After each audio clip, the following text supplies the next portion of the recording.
Hello, I'm Doug Crandall. I direct the Advancing Employment Project funded by GCDD at the University of Georgia, IHDD. And we are thrilled to have you again today. This is the third of what will be 5, I guess, webinars, with a special one that Dr. Rackensberger is orchestrating and facilitating now in May. So stay tuned to that. I'm joined by Amy Price from Advancing Employment and Price Support Network, as well as Joseph Harrison. Dr. Rackensberger is teaching during this hour, so we won't get her presence, but you can watch her kickoff webinar from a couple of weeks ago in the archive at advancingemployment.com. Well, I'm going to turn it over to Amy. We do have quite a treat today, and we want to welcome Ben and Treyvon. So make sure you use your, what do you call those things? When your reaction button, clap for them, welcome them, clap in real time. As always, we will be informal. So take this time to silence your devices, sit back and try to be present. It's something I try to do as well. Amy, I'm going to turn it over to you. Thank you. Awesome. Thanks so much, Doug, and really excited for this webinar today. Our series has been so great so far. As Doug mentioned, we had Dr. Tracy Rackensberger, who started off sharing her story and possibilities for every person to have a job opportunity based on their gifts and skills. And then last week, we got to focus on mental health in the workplace and had 2 really great speakers. And today, I'm really excited that we have Treyvon Smith and Ben Dell, who are going to talk about this customized employment, finding opportunities to support people to see their gifts, skills, and how that can be translated into finding work opportunities based on those things. So we're going to share a little bit about Treyvon's journey to finding job. And so we have some questions. Please feel free to write in the chat if you think of anything or if you have any questions. We're going to be able to see a little bit about Treyvon's work. But before we get started and I start asking questions, I would love if Treyvon, if you would share a little bit about yourself and where you're working. And then also, Ben, if you wouldn't mind sharing who you are and what brings you here as well. All right. Thank you, Amy. Yeah, take it away, Treyvon. Introduce yourself. I'm Treyvon, and I got a job recently at a bike shop called RAI. And the kind of work I do at the bike shop is like I work on bikes for people. So like whoever like comes in the store and they need a bike, it's my job to take it out of the box and put it together for the customer. Yeah, what else should they know about you? Where are you from? What else do you spend a lot of your time doing? I'm from Macon, Georgia, and whenever I'm not working, I'm usually at home watching baseball, football, basketball, or I go on my basketball tournaments. Yeah, you just got back from a tournament this last weekend, right? Yeah, got back from Wichita, Kansas for a basketball tournament. Awesome. Well, we're so glad to have you here today to be able to speak to everyone and tell them your story. My name is Ben Dell. I've been working with Treyvon for the past year as a job coach and as a career developer. We went through the discovery process together for customized employment and just spent time together getting to know one another and investigating Treyvon's skills and interests and thinking about what kind of work he would like to do. And through that process, was able to support him to get this job at REI. And it has just been so amazing to be a part of his story for the last year and to see all of the incredible ways that he's grown working at REI since he started his job there in August. Great. Well, thanks both of you for introducing yourselves and sharing with us. So I had the opportunity to get my ACRE certification, which is the Association of Community Rehabilitation Educators, by our own Doug Crandall in 2016. And I remember going through the ACRE conversation, the class, the training, and learning about this process called the discovery method and customized employment and job carving and all these terms. And it sounded really an incredible opportunity for people, an incredible way to put aside our assessments and really understand who people are and support them to get opportunities. And I have to say, when I was going through that training, every once in a while I would start to think, well, how does this actually get people a job? And how do we really walk somebody through this process? And it leads to a job based on who they are and something that they are really excited about and feel proud about. And Ben and I actually had the opportunity to start working together a little over 2 years ago. And from that time have been really supporting each other on walking through that process. And I'll share some kind of personal thoughts on that, is that, you know, it's one of the things I really love about it is you never know where you're going to end up.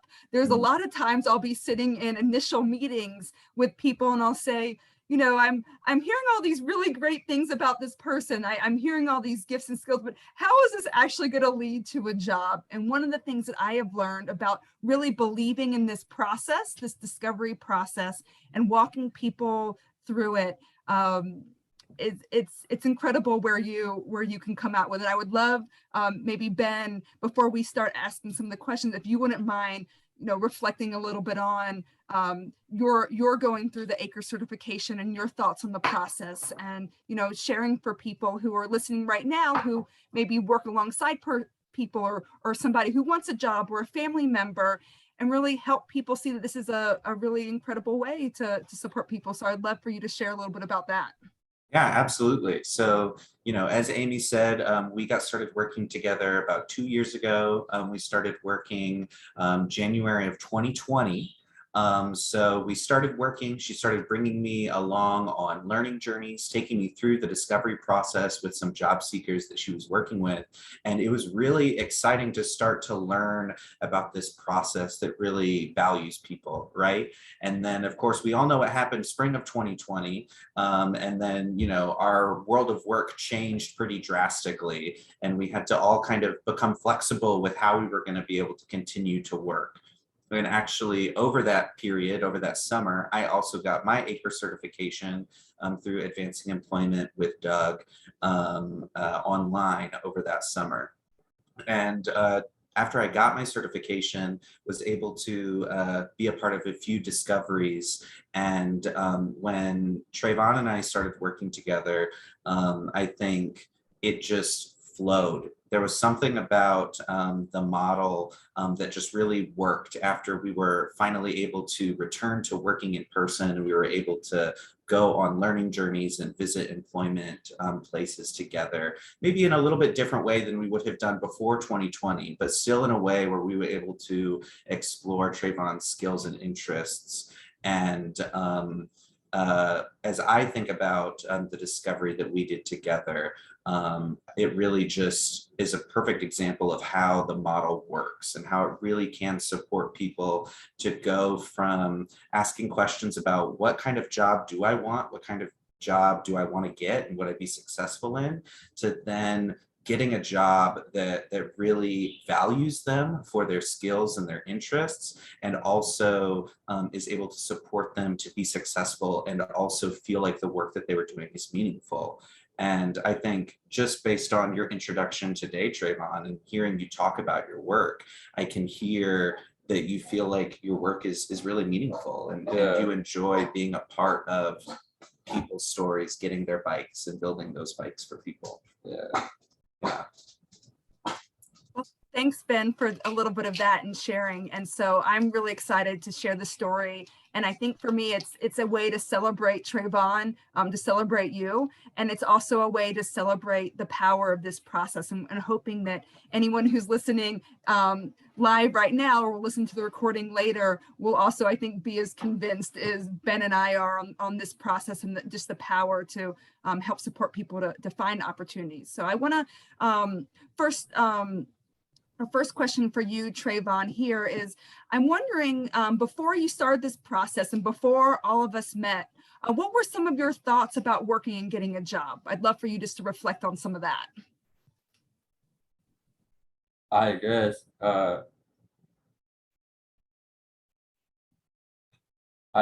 I knew what kind of job I wanted, but I didn't know how where to start or who to go to, and how and how the other people would just to be in a wheelchair. You just mentioned that you didn't know how people would think about you since you used a wheelchair. And so did you think that was going to have an impact on the kind of jobs that you could get? Yeah, because they wouldn't know how independent I would really be, and how much help they would have to give me based on me being in a wheelchair. Yeah. So when you first learned about the discovery method and we talked about that, what did you think you were going to be doing together? What did you think you and Ben would be doing? And did you feel like it's going to help you get a job when you first heard about it? I didn't really know what to expect, but I was doing the running journeys. Yeah. I knew I would go to look at different places, but I didn't know what kind of options they had for somebody in a wheelchair like myself. So I would love for you to reflect a little bit on the learning journeys, and if you wouldn't mind sharing some of the places that you visited, and maybe also Ben, as Treyvon is sharing those different things, maybe if you wouldn't mind sharing also your process around, what made you think to do those certain learning journeys, or what were you hearing and what were you seeing from Treyvon? Because I think as those of you who have been involved in this discovery process know that it's a really active process where people are engaged in doing things. So Treyvon, if you wouldn't mind reflecting on some of the learning journeys you went on, and then Ben also reflect on what made you think about those different things. Yeah, where did we start? What was the first learning journey that we did together? I think the first learning journey we did, I think we went to the park. Yeah, we did go to the park. That was one of our first ones. Remember, before we even started visiting places, the things that we explored, like we went to the grocery store, and then yeah. what did we cook? Oh, we cooked homemade lasagna. Yeah, like our first learning journey together, we just identified, what were some things that Treyvon wanted to try, wanted to learn more about just in life in general. And one of the things was wanting to cook more and really wanted to make homemade lasagna, right? That was something that came up. And so we made the pasta, we went and got the groceries. What was that experience like, doing that thing that neither one of us really had never done before, and just kind of exploring that together? It was kind of different, me shopping for myself, because usually when I go with my mom is usually the one that picks out this stuff. Yeah, y'all usually go together and do that work together, and it was a new experience to do that independently, because I just kind of stepped back, right? I let you lead the way as we went through the grocery and find the things, and I think what I learned in that experience working with Treyvon was that independence is really important to you, and also demonstrating that you are capable of doing things and just trying them and seeing how it goes. You'd say that's true? Yeah. Yeah. So as we were working together and I was starting to think about what kind of a job I could see you in, I was really thinking about, okay, a job for Treyvon that's going to be a good fit is one where he is empowered to be independent and also where he can demonstrate that he is capable of doing good work. Yeah. So what was some of the other things that we did? We went to I think we went to like a park. Yeah. We met with the director of Parks and Recreation for Tucker, right? Yeah. Yeah. What did she give us a tour of? She gave us a tour of the building inside and what it looked like and like the and then we went outside to see what it looked like. Yeah. What were some of your thoughts as we were going around this park? She was talking about all the different jobs and the different kind of work that people have to do to maintain that park. Was there anything that came up for you as we were going around there together? I thought that like there were like a lot of stuff I could do there without like having help with it. Yeah, that you saw that the work was something that you could do and you could do independently. Yeah. Had you seen work in that way before? Like before that experience, had you gone out into the world, seen somebody working jobs and really been like, oh yeah, I could do this? Really, in the past I didn't really go out that much. Yeah. So we got to explore something new, and you got to see that, frankly, being using a wheelchair doesn't impact your ability to be able to do that work and to be able to get that job out in the community. Yeah. Absolutely. And I think it's also important to note that before y'all even started those learning journeys, that I think, Ben, you went and did a home visit with Treyvon and learned what was important to him there. And I think also had the opportunity to interview people who know Treyvon well. So I think your mom and other friends and family, your coach, some teachers, and I think Ben, isn't some of those things what really helped inform you and hearing from people what they've seen Treyvon do well as part of that? Absolutely. I think, Treyvon, interviewing your friends and family, talking to people who know you well, it really demonstrated to me that there were a lot of people in your life that value you and that can see, the good that you can do. And they all had a similar theme of saying that we know that Treyvon can work, and we're just not sure exactly what, but some great ideas that they had were working in sports and working with people. And so that was kind of what informed some of the things that we explored. Right, we checked out this park, we did some things, and then I actually had a conversation with your high school teacher, and she told me about an experience that you had in high school that kind of inspired us to move in the direction of REI. Do you remember what that story was about your high school experience that led us to go to REI? Yeah, so I always got like my work done first, so I had like a lot of free time, and like my high school teacher didn't want me just to sit there the whole class period. So she brought up an idea of me trying to put a bike together, like take it out of the box and like put all of the parts together by myself. And I put it all together except for like one part. Yeah, I guess that the way like she knew that I'd be great working with bikes. Yeah. Your teacher told me that story, and she just told me how, like, impressed she was, with the fact that you were able to just take these instructions and then take up pieces that were in a box and turn it into a bike. Yeah. And so when we talked about that, and we explored if that might be something we wanted to look into, you said that would be a good idea. And so from there, that's when we started reaching out to REI, and we set up a learning journey with REI. Yeah.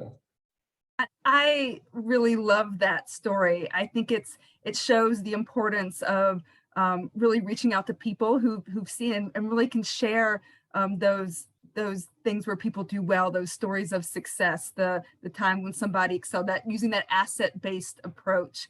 And I always like to tell people, as we're talking about, is that who are the people in your life that can tell those stories? And everyone has those. Everyone has those gifts, as we talked about. So it's incredible that story or that experience helped translate into a job. I think that there's ways that all of us here can talk about an experience they had when they were younger and how that influenced where their profession has taken them. So that's so cool. I would love to focus really on the learning journey to REI, since we know that's where the job actually happened. I would love to hear a little bit about what were your first impressions of REI and the team in the bike shop when you visit for the first time. And I also would love to hear, I heard that there was some feedback you got from Dan during that learning journey. And so, and I believe Dan is your manager in the bike shop. And so Yeah. would love to hear a little bit about that first experience and what the feedback you got even on that first learning journey there. When I first went to REI, I was like looking around to see how wheelchair accessible the store was, and then after that, I knew I could get around the store pretty good, and then we looked around the store to see what kind of stuff they had, and what kind of work I would be able to do, and then we went to the bike shop, and then that it was Dan was talking to me about different kind of bike parts there is on the bike. Mm-hmm. And then we were talking about that, and then he let me work on a bike for a little bit. Mm-hmm. And that way he said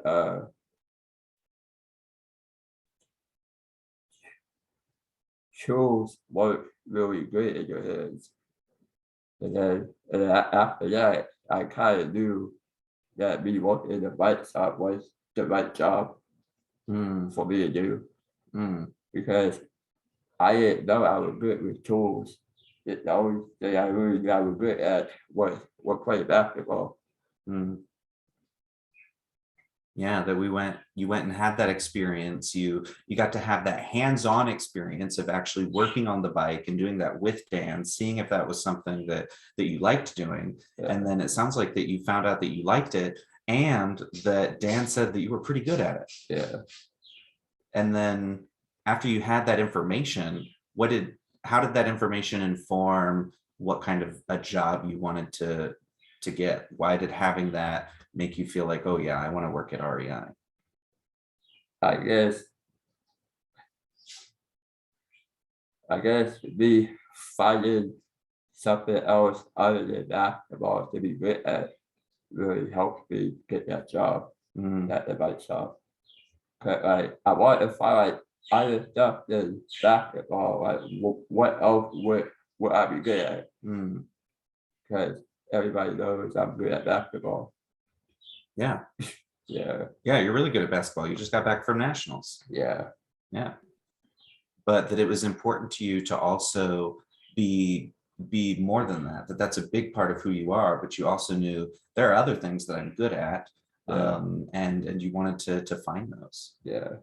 Yeah. Thanks for sharing that. And I think it's really cool when you're able to discover something that other people see in you is a really great gift. I want to, before we move on too much more in the REI story, because I know that probably people are excited to hear more about that. But Ben, I'm wondering if you and I can spend a little time just reflecting on, this process of talking with employers. And as part of this process, I'll share kind of personally, I find discovering people's gifts and talents to be a really fun and dynamic and easier place for me to go to. And sometimes these conversations with employers to be stressful and challenging, and where do we even begin? And so I think I'd like to spend a couple minutes here, Ben and you and I reflecting on that piece, because I think that's such an essential part. And as I'm talking to more and more providers, feeling where we get stuck. And so there's a lot of ways I think, Ben, you and I have approached that over our 2 years, over 2 years now of doing this. Is sometimes we may have a connection and we're able to easily get in and have a conversation with an owner or manager or somebody at the store. And other times we're going in not knowing that. And so, Ben, I don't know if you want to take a few minutes just to reflect on that process of how do we even start talking with employers, whether it be for, first learning journey and then approaching, do you want to hire this person? So, yeah. Absolutely. Yeah. This is part of the work that can be fun. I mean, it's all fun, let's be honest, but this part can also be pretty fun because really, a lot of times it just starts with going in and just asking people, what's possible. I think for this REI, it's pretty close to your house, and maybe you already spend some time there. You were already, I think, an REI member as well. And so, you went in and just made that initial connection. You found who would be somebody in the bike shop to connect with. And then we did more of that connecting, and REI just from the beginning was kind of excited to come along with us in whatever way. When we brought the opportunity to them, I think before they even said anything, they were like, yes, let's just figure out what we have to do to make it happen. And so I think with REI, something that was really important for this process was the fact that REI already has such a community culture of inclusion and support and of working as a team. I think in businesses, they have to, worry about the bottom line and things like that. But also REI is the kind of business that really values its members. Even the language that they speak about their employees, they call them members. They don't call them employees. And I think that, Amy, when we look for places where we want to connect people with, we try to find businesses like that. And REI was just a really smooth partnership to be able to come together and figure out how we were going to make that happen and how we were going to first get Treyvon in for the learning journey and explore, and then started the job creation process out of that. Yeah, it was when we decided we wanted to do a bike shop, I think you and I had decided on, well, let's go try REI. And I remember the day that I went there. I do live very close to the REI where Treyvon works. And so I was like, okay, I have a bike and I haven't had my bike tuned up in a while. Maybe that's a good in a conversation starter for the bike shop. So I remember going and I just kind of observed for a little bit. And I watched to see who were the staff members who were talking to customers as they come up. And I found one gentleman who, is still at the bike shop now that I see sometimes when we go, that, he just seems really friendly and is willing to have a conversation. So I went up to this staff member and I said, hey, I'm looking to get my bike tuned up. What's the process? Do I need to make an appointment? Do I bring it in? And he started engaging me in that process. And I said, I have another question for you. I have this gentleman that I've been hanging out with who, wants to learn about what it would take to fix a bicycle. Would it be okay if he came for about an hour and just explored what it is? And he was like, oh, that could be really cool. Oh, my manager is in. Why don't I bring him over and y'all can have a conversation? And before we knew it, the manager was over and we had a conversation. And then I was able to hand it over to Ben to say, hey, Ben, can you follow up with this manager? They are open to a learning journey. And obviously that's the start of what happens. And that's, that's an opportunity where, I just didn't really have a connection with anyone, but just looked for somebody who I could start the conversation with. There's other businesses that I'll spend or Ben will spend a lot of time cultivating a relationship where we will, there's one that happened where it was at a restaurant and I just started eating at the restaurant regularly and getting to know the manager. And then over time, he shared something with me. Oh, it would really be great if I had a staff member who could do this task. And it was like, oh, okay, light bulb goes off. Oh, I have someone who's really skilled at that. Could I introduce you? And so, there's a lot of ways that we start the conversation or we have an in. I think we've stopped doing the cold calls, but we tried to form a relationship or engage people in ways, and knowing that that people are more willing to do that carving piece, really work with us to craft something that really fits for the person, using some of these tactics and developing some relationship, even if they're just small relationships, but it's such a people interaction piece there. Yeah.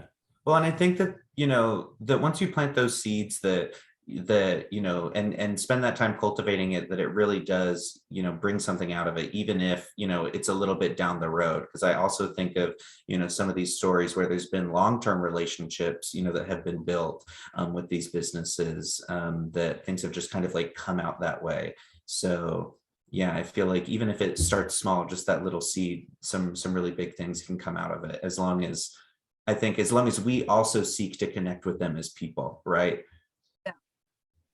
I think there's a way that Ben, you and I joke sometimes, that we say that sometimes we feel like we're always working, that, as we're going into different restaurants or businesses or interacting with different nonprofits, interacting genuinely with people, but at the same time, thinking about what are their unmet needs, what are things that this business could support them, and then thinking about, who may be a great fit to help support those needs. Absolutely. Well, good. Well, let's transition back to REI. I think that cultivating businesses and employers and that piece is something that I think we could probably spend a whole webinar on, because I think that can be one of the most challenging pieces. So if anybody has any questions or thoughts they want to share around that employer engagement, please share that with us. But I would so back to REI, here we go.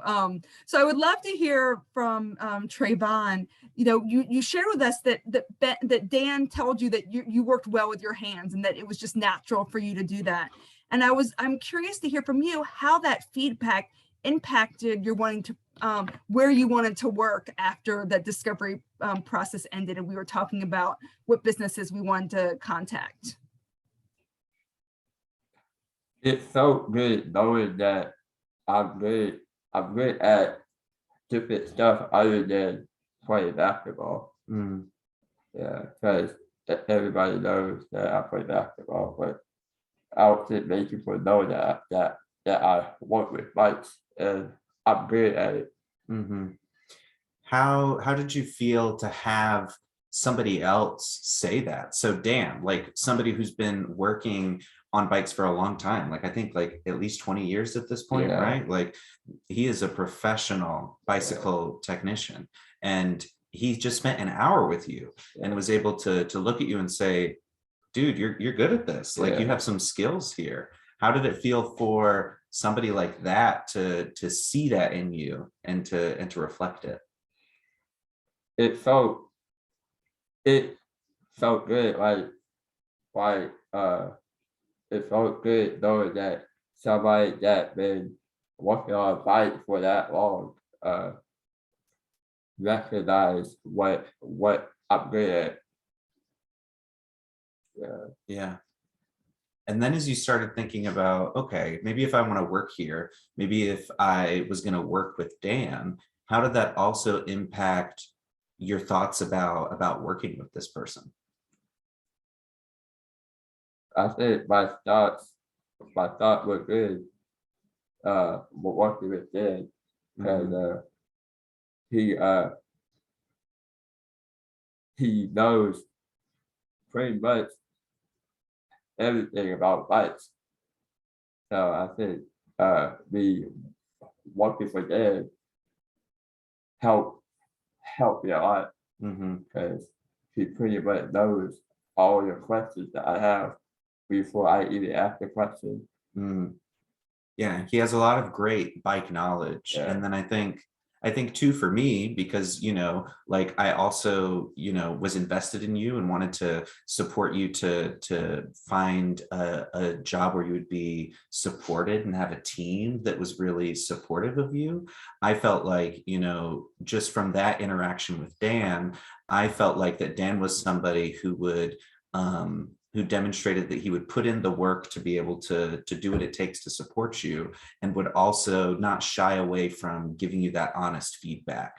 Because I think that that's really important and shows how much Dan values you as a person.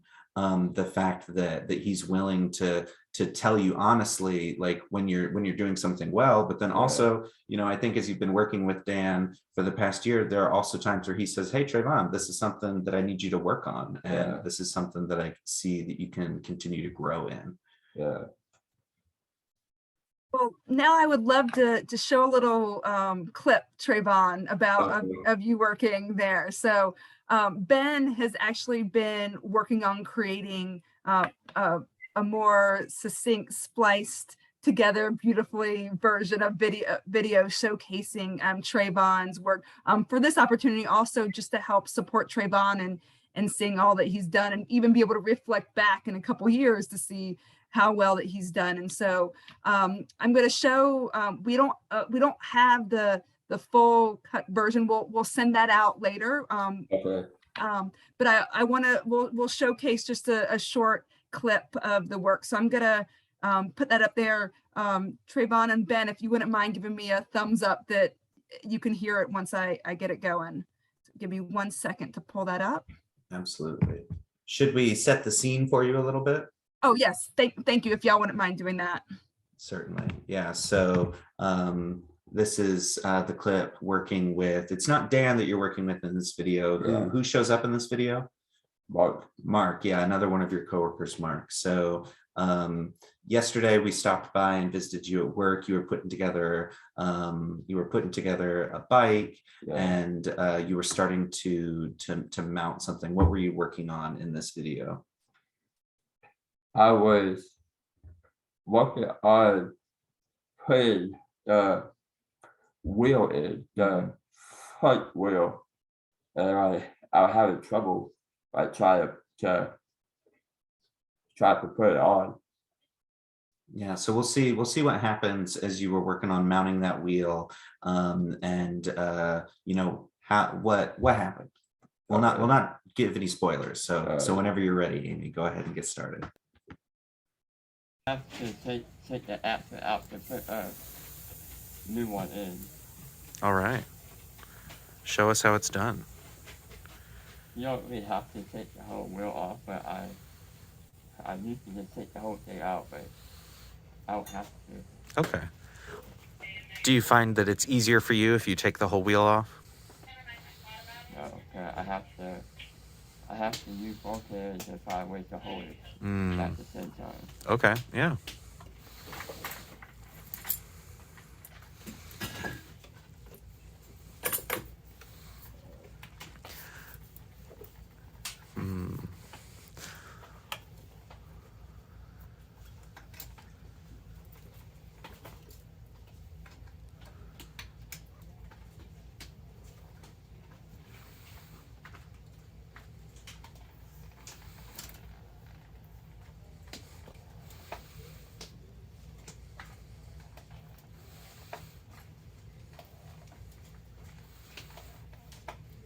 While you're working on this and while folks are watching this video, do you want to tell them a little bit about what's going on here at your workstation?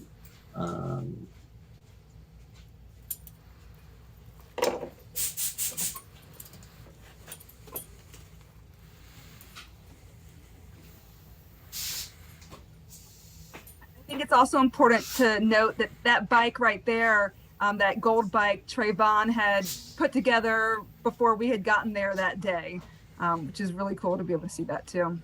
Yeah.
I think something that I really enjoyed about watching you do this, Treyvon, was just seeing, like, I can almost see your gears moving. Like, I can see you working, I can see you thinking and kind of problem solving. Yeah, I was trying to think about what side is the right side.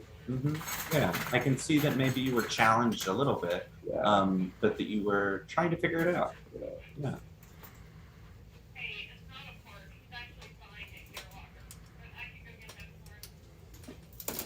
I think when I first started, I'll probably be sitting there waiting for somebody to come to me. That maybe when you had first started this job, you wouldn't have done this. Yeah, So the I would have had the help that.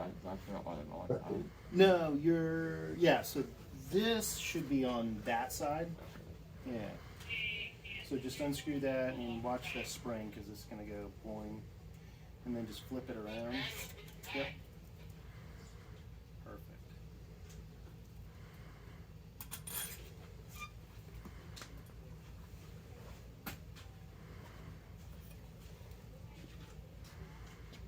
I'm gonna go ahead and stop it here, and we'll have we'll look forward to Ben when you Yeah, share that's out. Perfect. Exactly. Absolutely.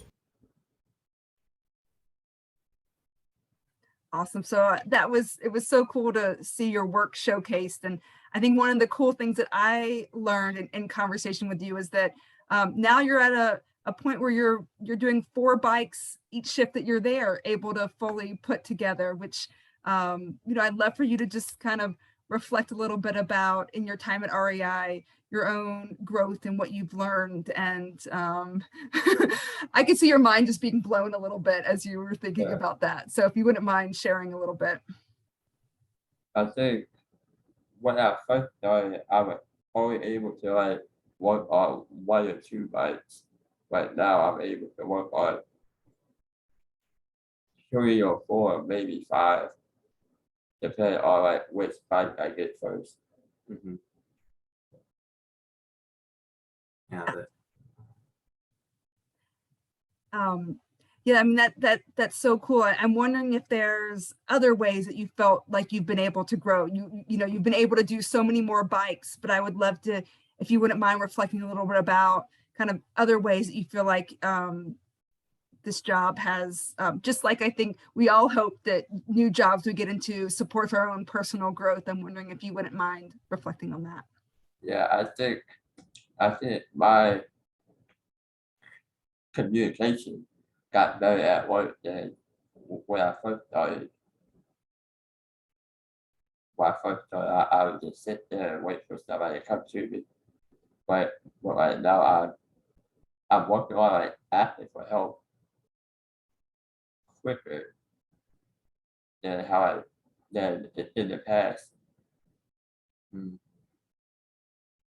Yeah, that you've made a choice specifically that that's something that you want to work on. And that's something that we've talked about a lot, is that, that was something that you wanted to grow in and improve in.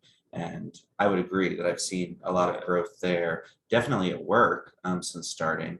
I'm curious, have you noticed that that has also impacted you outside of work? Like, would you find that it's also that you have grown in your communication skills outside of work in the rest of your life? Yeah, I see outside of what I'm able to communicate better with people, like communicate better with my mom, my sisters, my brothers. Mm, yeah, that it's had a positive impact on your relationships with these important people in your life. Yeah, Yeah, absolutely. And I mean, let's think about it. Do you think that we could do this a year ago? no. Yeah, like that's pretty cool. Like that even this, that we're here doing this webinar is a really good example of a lot of your growth. Yeah. I would love Treyvon, if you could think about Treyvon in high school and if you could go back and tell your high school self about what your future may bring, and the opportunities, if you wouldn't mind kind of reflecting a little on that.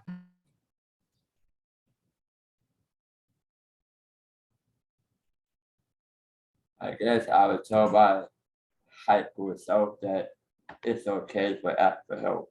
Mm, You don't have to do every everything by yourself. I think oh,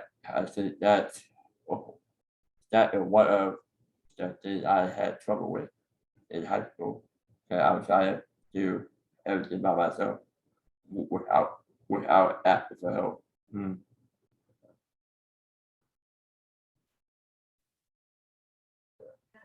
That's a cool reflection to think about. Now, I would love, Ben, if you wouldn't mind just reflecting on a little bit about the experience, maybe starting out when you met Treyvon and going through doing the home visit and having conversations with people that are important to him and going on these learning journeys, and now supporting in relationship with Treyvon, doing some negotiation and some job carving and figuring out what may be the best. If you wouldn't mind kind of reflecting on that whole process, and what did you learn, and what are kind of is maybe specifically with Treyvon, and then also if you wouldn't mind reflecting a little bit about the work in general around using this process and its possibilities. Absolutely. Yeah. I think, something that I said earlier was that I felt like this case is a really strong example of the way that the model works. And I think that a big part of why the model works is because we really stuck to the model that we did, the home visit, we interviewed these folks, and I think I tried to put a lot of intention there, of course, being flexible as things change and as things come along. But I think, using the model and relying on that was really helpful. I also think, just like working with Treyvon specifically, that something that I've learned in working with you is just like, I think really also like bringing a lot of that like flexibility and willingness to grow on my part as well. Because I think, there's also been times where, I'm here to work with you, but we're also working together. Yeah. And I think that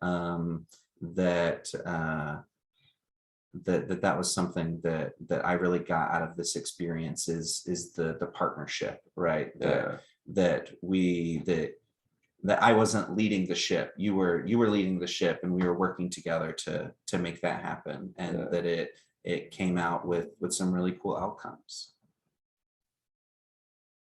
Ben, as you were sharing a little, that I was reflecting on another person that we worked with together, and that how we that person's family was, I guess, for lack of better words, maybe a little pushier around what job the person should get, and had a lead for an opportunity.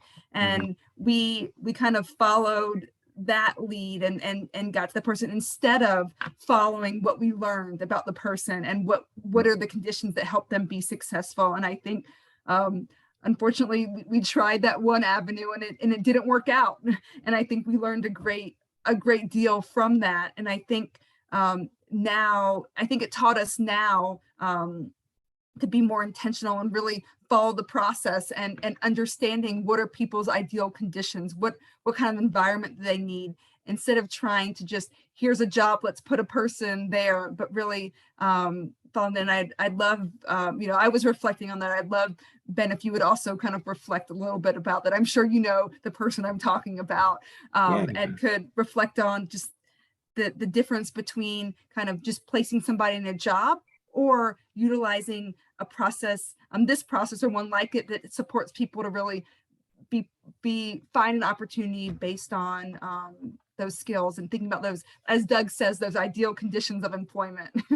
Absolutely. Yeah. Well, I think something I've been thinking a lot about recently is, systems versus individuals. I'm currently in my CRC program at Georgia State, and something that I've been thinking a lot about is the way that, the old model is taking systems and fitting people into those systems, as opposed to, taking people and then figuring out how does a system fit around a person.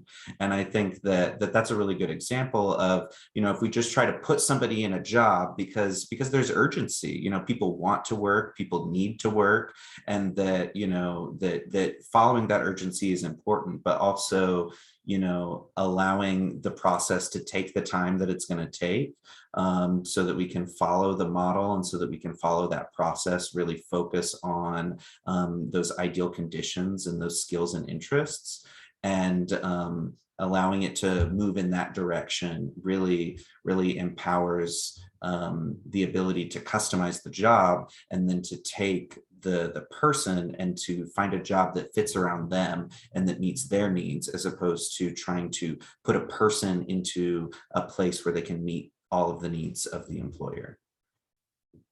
Yeah, and I think this is a really exciting place where we're actually able to customize and use job carving at REI, which is a large company. And I think a lot of that came from relationships, really focusing on the learning journey as a way to get in and see Treyvon's gifts in that area.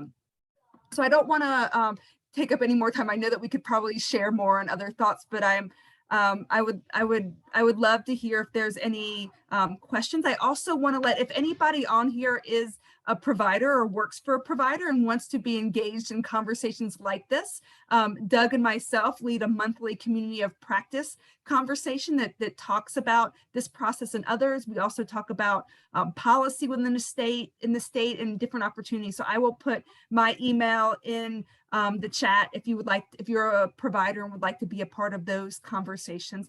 And then within our last few minutes here, I invite anyone who has any questions, and also Doug to close us out. Well, I just want to thank Treyvon and Ben and Amy. Treyvon, you've gotten some love in chat. Spencer Norris said wise words, and I'm a little speechless, to be honest. There's a lot of learning that the three of you provided. And I don't think I can add much to that, other than once Joseph gets this archived, share it far and wide. Ben said it very perfectly there near the end. Discovery and customized employment are intended to change the system. And you all have done that. There are a lot of people in Georgia, policymakers mostly, that should be on this webinar. And again, I hope that we share this far and wide. Pamela Campbell says, great job, Ben and Treyvon, Amy. I just want to thank you all so much. It's so instructive. Everything from interviewing others to the home visit and the learning journey is just so powerful. Excellent, excellent job. We have 2 more webinars in this spring series. We'll take a week off next week, but we'll be back the following week for two webinars. And then again, as I said, Dr. Rackensberger is pulling together a sub-minimum wage discussion as well via Zoom.